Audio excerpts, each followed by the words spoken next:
Ladies and gentlemen, welcome to WrestleMania. Nobody knew exactly what to expect on March 31st, 1985. On this night, the industry stopped and held its collective breath. Would WrestleMania live up to the hype?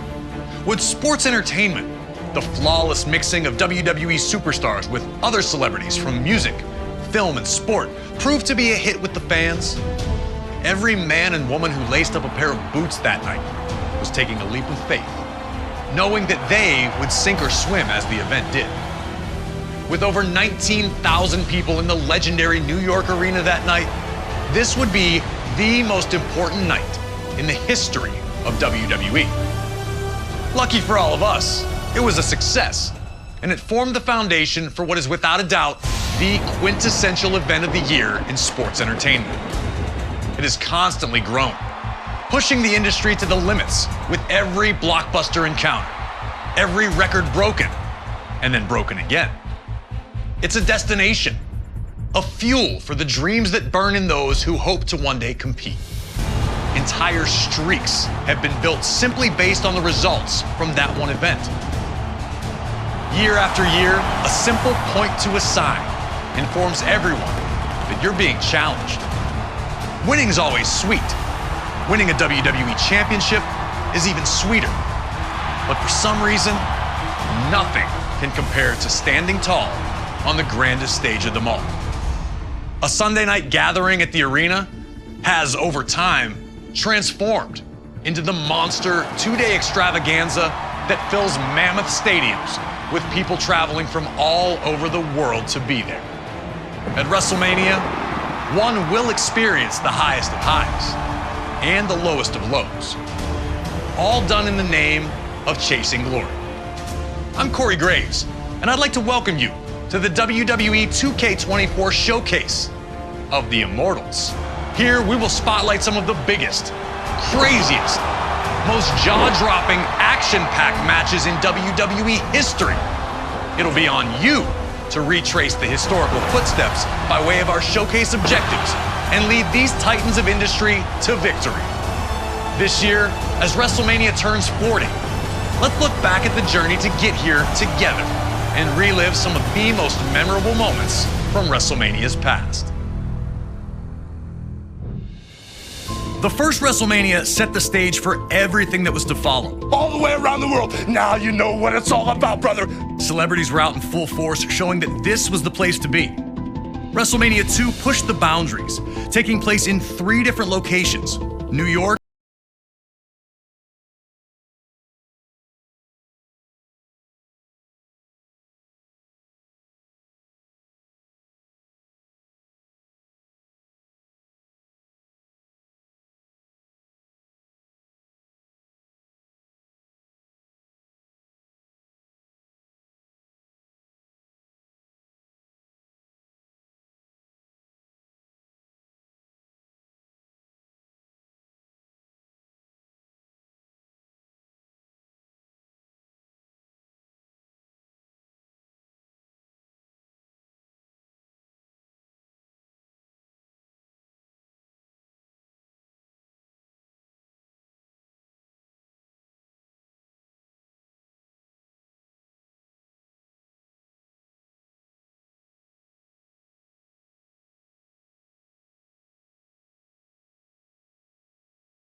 It was all action from the moment the bell rang, and these two didn't give each other a second to rest.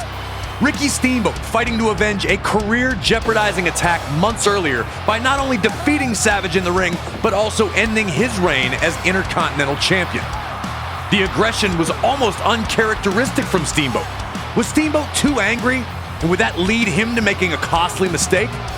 Was Steamboat too focused on hurting Savage and not on winning the match? Had the Dragon taken enough time to recover in the first place, or had he rushed back in the hopes of humiliating the Macho Man under WrestleMania's bright lights?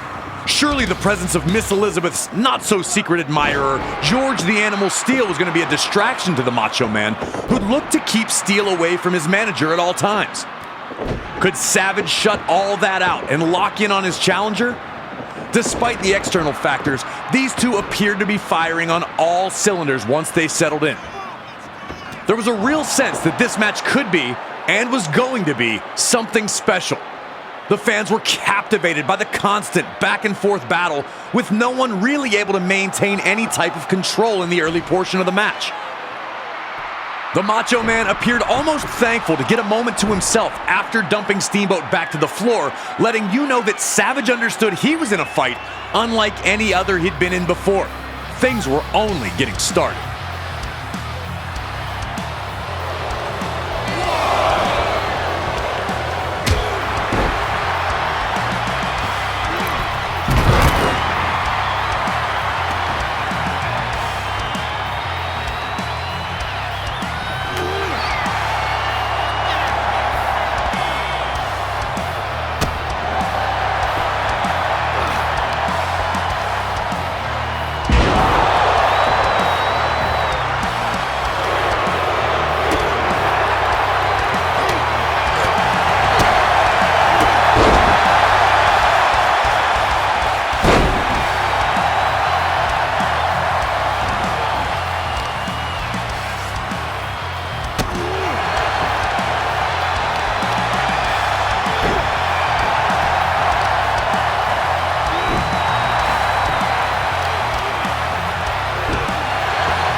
The Macho Man was trying everything, and that included fighting dirty, but Steamboat continued to have an answer at every turn. Steamboat's counter-wrestling had smothered Savage's offense, and the building frustration was obvious on the face of the Macho Man. In a match this closely contested, one small mistake can be a game-changer, and Savage's frustration led to him making a big one, charging at Steamboat only to be backdropped to the floor. Steamboat finally had a huge opportunity to pour on the pressure and put Savage away.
Once the referee went down, there was a real sense of panic.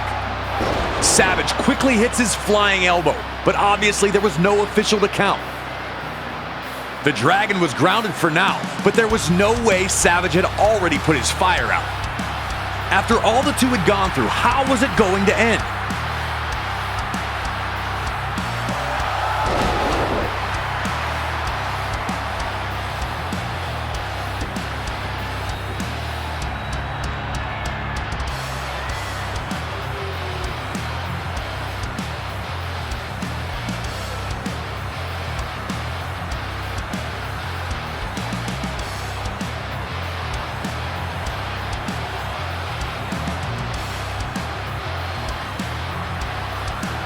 Looking to take advantage of the situation, the Macho Man looked to use the ring bell on the fallen Dragon, only to be intercepted by George the Animal Steel.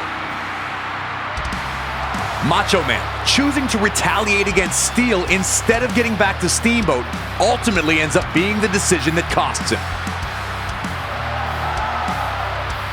A then-record Intercontinental Championship reign comes to a bitter end for Savage, who wasn't thrilled about the manner in which he lost.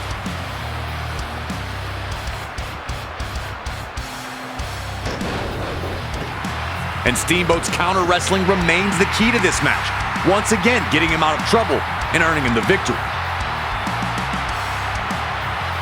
Hard to feel bad about a guy who tried to use the ring bell twice. This match, over 35 years later, is still a certified classic. The athleticism is incredible. Intercontinental Champion, Ricky the Dragon Steamboat!